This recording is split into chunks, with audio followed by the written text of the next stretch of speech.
Hello, YouTube Beats here with first thoughts on Project Cars 2. After the first Project Cars 1 debacle with the game with a lot of hype behind it and very little to show for.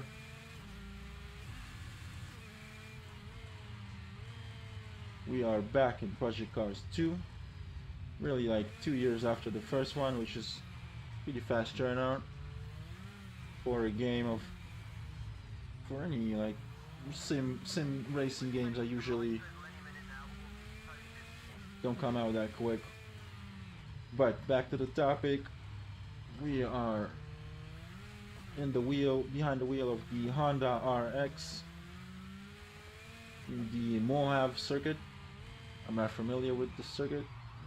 Chose it randomly and just chose these cars, see how they handle, how the force feedback feels.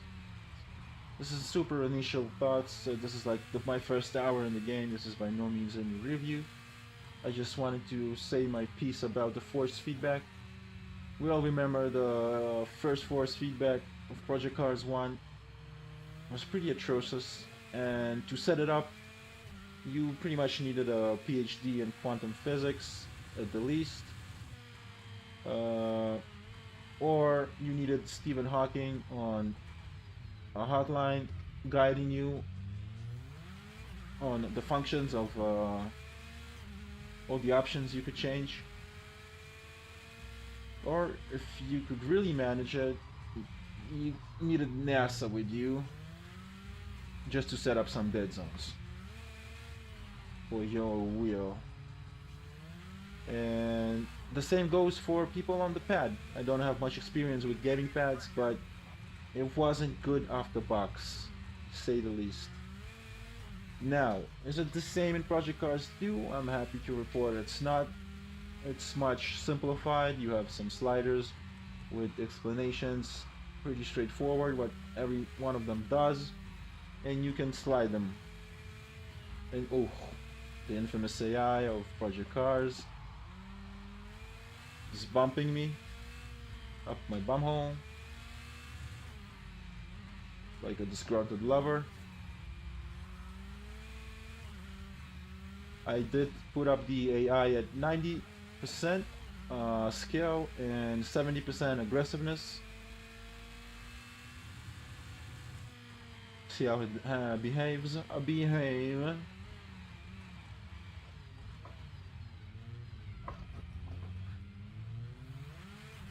And we did put the tire compression on like times 20, so we're gonna have racing into the night.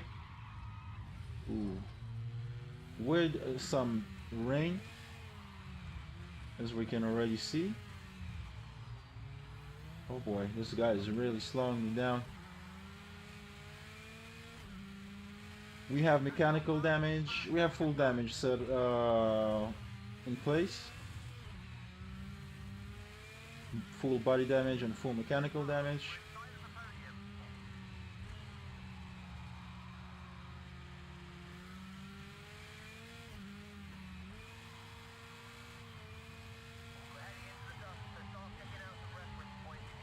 Alright, we're heading into the dusk like that dude says.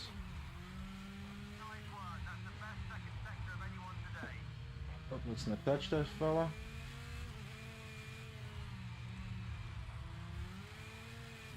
Let's step on him. Visuals. Visuals, I would say, are pretty much the same from Project Cars 1. I cannot say they are much improved. Maybe maybe a little more time in the game and more tracks.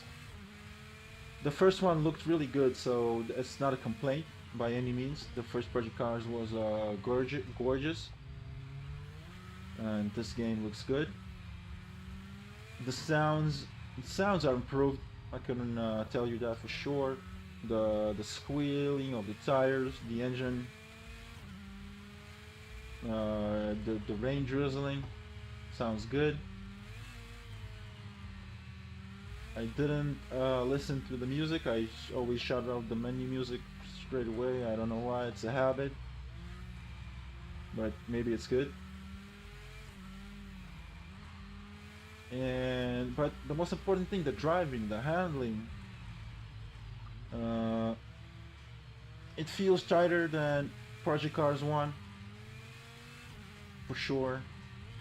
It does have it does have a tire model that the first one felt, I don't know, it felt like you're not connected. You feel planted. And this Project Cars 2. But I just wish the force feedback was just a little bit better, so I could really enjoy it fully.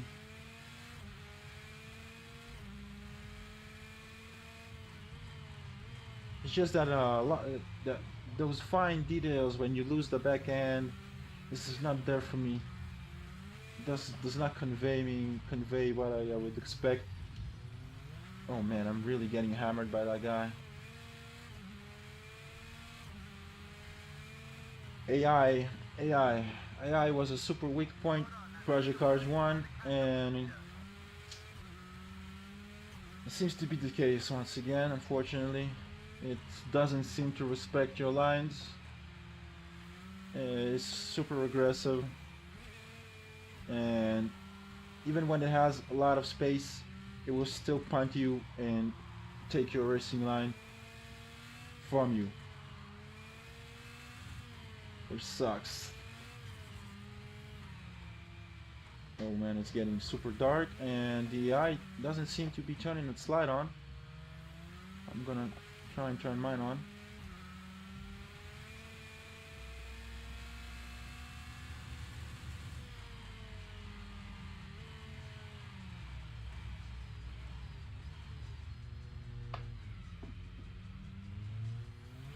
I can't see it deadly. Huh. It says I got my lights on. But not really. Not really, buddy. It's really slick now. The surface is pretty wet. And you can definitely feel the force feedback is lighter, which is appropriate. You should feel a little bit more slippery, which it does.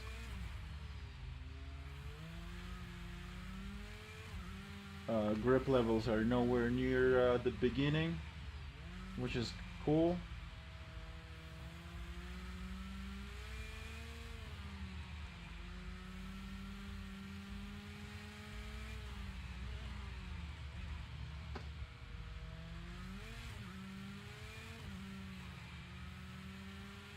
Alright.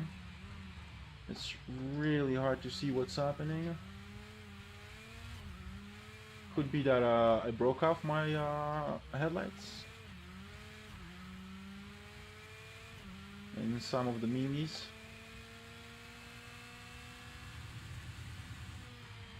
Unexpectedly, we are in the lead. Ooh, super slippery. We just slid into that corner. Huh, but you would think the AI would pass me at that point, but it didn't happen. Honestly, I don't know what to think about it. The AI. It seemed to be going my pace almost the entire race, but now it's kind of slugging behind, and I didn't get any faster. In fact, we are 4 seconds slower than our fastest lap, but it's understandable as the surface is slick. Okay. We can no longer maintain our speeds. Oof. I am sliding around, which I gotta say, it's nice. I like it. I like how dynamic you can make a race. It's good for online play. I imagine you can set up pretty nice scenarios with this weather and night and day. This is what Assetto Corsa is missing dearly. If Assetto Corsa had a system like this, pretty much be the ultimate sim.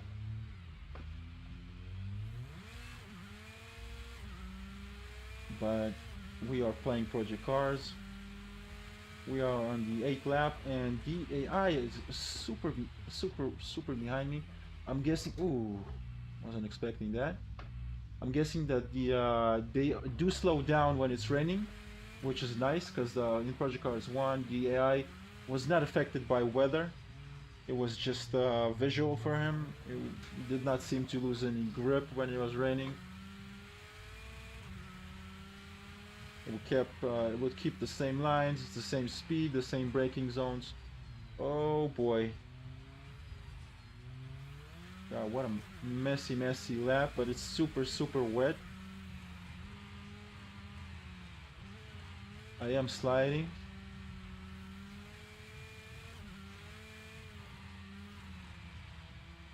And for some reason my lights don't work. Oh, ooh, nice punt there. Super Punterino in the behindino.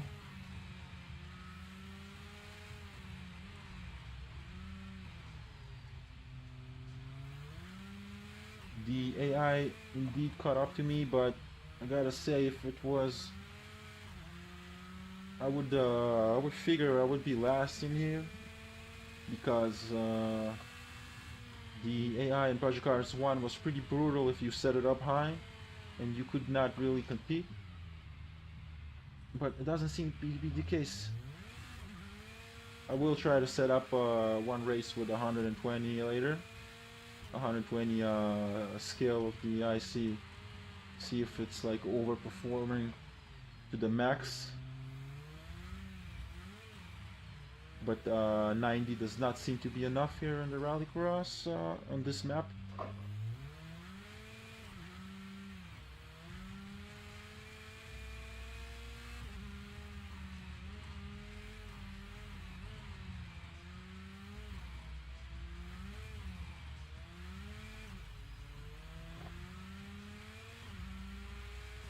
Oh, so dark.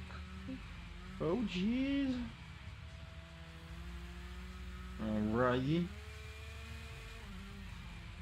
I gotta say, I do enjoy the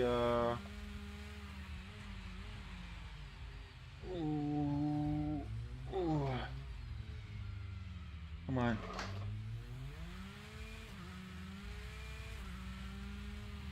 I do enjoy losing my position on the last laps.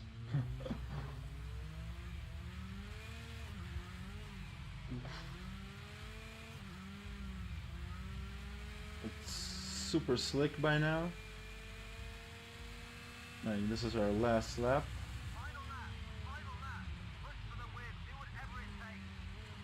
Do whatever it takes. Wow, that's messy. We are sliding around. But the AI is sliding around as well. There's a big spin there in the back. The surface is super slick. And really slide. Like a figure skating ballerina.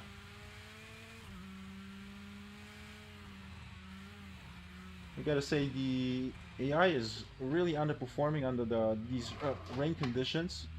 So do I. But I'm making so many mistakes, and it's like catching up, but it should overtake me easily.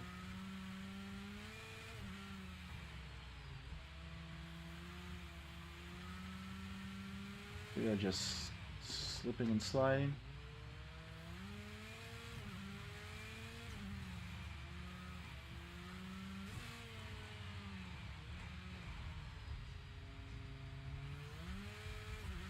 Some light would be nice, but alright, final stretch. And finito. right. All right. After that fun ride in the Honda, some final thoughts. Not final, just initial actually. After like an hour in the game, AI is still wonky, at least on the high difficulty, which I don't know. I'll mess with that. Force feedback still needs messing, but I need to try more cars besides the Honda and the if I can find the car. Oh, there we go, the Ginetta Junior. Yeah, this is it. These are the two cars I think I drove in the career mode so far. They were pretty nice actually, pretty nice handling. The force feedback was alright. I'll definitely need to check out more cars. But um, is the game worth it? It is. I guess it is. For people with the controller, I would definitely give a few more videos a check. See how it handles. From people that are playing with the controller, I have very little experience. I grew up with a keyboard and mouse, not a lot of console experience. So um, leave it at that. Lots of cars, lots of tracks, um, lots of different weather, lots of different combinations. You can do multi-class racing. Is it tight as a set of Corsa? Um, out of the box, not close, not even close. But is it gonna be fun? Is it gonna be a good game? I think so. I think it's much improved, and I would definitely give it a try, especially if there's a sale coming up maybe soon. Who knows? But if you have the spare cash and you have a force feedback wheel, I would definitely give it a go. And thank you so much. If you guys find the video helpful, please leave a like and subscribe. Greatly appreciated. And I will catch you on the next one.